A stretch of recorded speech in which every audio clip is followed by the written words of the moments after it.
My name's Chris McHugh. I'm a part-time PhD student at the University of Southampton.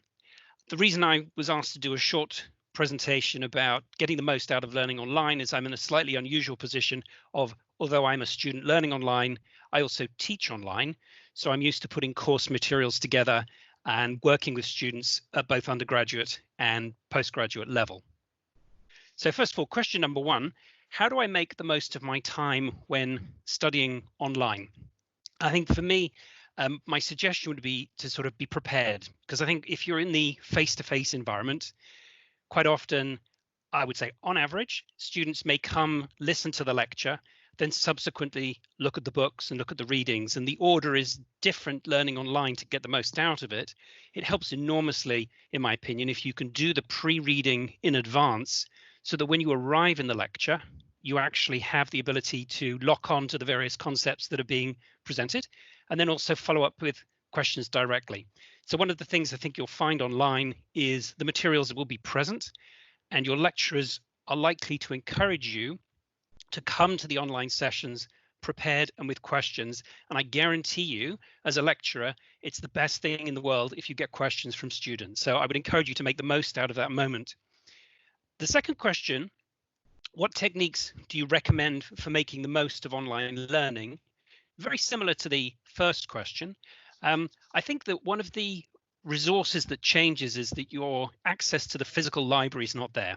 So you have to be perhaps a little more inventive. Think about the online resources that are available through the library, searching for perhaps academic articles instead of books, maybe a slightly different approach. Your lecturers will provide you with different readings as well. Personally, I make use of Google Scholar, and sometimes, depending on your subject, because subjects clearly are taught in different ways, you might find even on YouTube there are some interesting videos and different media that you can use to build your knowledge. Again, my recommendation is in advance of any online sessions with the lecturers. Third question, how can I make the most of resources when I cannot access the physical copies? That again alludes to this idea of the use of the library, the facilities around you. One of the physical resources is the classroom. So the sense of camaraderie, you're there with your fellow students. It's easier for a lecturer to see and respond.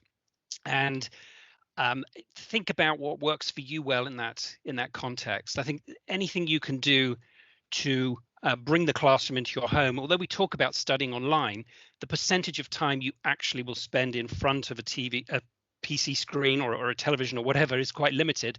A lot of it is about pulling the material down and looking at it. And the difference clearly is you tend to not be in the classroom setting, you're doing it at home. So that just making the most of the resources are made available is very important. So the last question that I'd like to address is how can I develop good relationships with my lecturers and peers when studying online? I think that's a great question. And clearly, when you move out of the face-to-face environment and the physical presence in a classroom to online, you lose a lot of those subtle social connections. What I would sort of recommend with your peers, with students, is to form WhatsApp groups or form social groups so that you can chat with each other on an informal ad hoc basis. And I've experienced this in a classroom. I'm well aware if I'm teaching to a class, the students have a WhatsApp group and they're chatting to each other during that process. Do that online as well. Continue the process. Anything that works for you in the physical space, take that to the online space and maintain those social connections. And to the extent you can, if you're working on a piece of work and it's appropriate for you to meet up casually, again, online or through WhatsApp to discuss work and how you're getting on and some of the difficulties you're experiencing, or even better, the techniques that are working well for you, continue to share that with your fellow students. With regard to relationships with lecturers, I guarantee you, as a lecturer, the best thing in the world is questions and contact and engaging with students. It's very difficult in the online world. Sometimes it can feel, from a learning perspective, it's like watching television. And with the protocols of cameras on, cameras off, that can be tricky to engage with. So normally you would have a situation where lecturer is camera on, students cameras off. I would strongly encourage you, if you're comfortable, to do it. And if the lecturer is comfortable to have you do it, when you ask a question or when you're speaking, put your camera on. And that visual connection helps to replicate some of the atmosphere in a classroom. If you're listening, clearly microphones off and cameras off, but otherwise just really ask the lecturer what works for them. And again, if it's not for everybody, but if you can, do use your camera and make yourself visible when you're talking. So that's it. We would encourage you, if you have any follow-up questions, please do email them to Student Life, and they will endeavour to come back and see what they can do in the future. Thank you.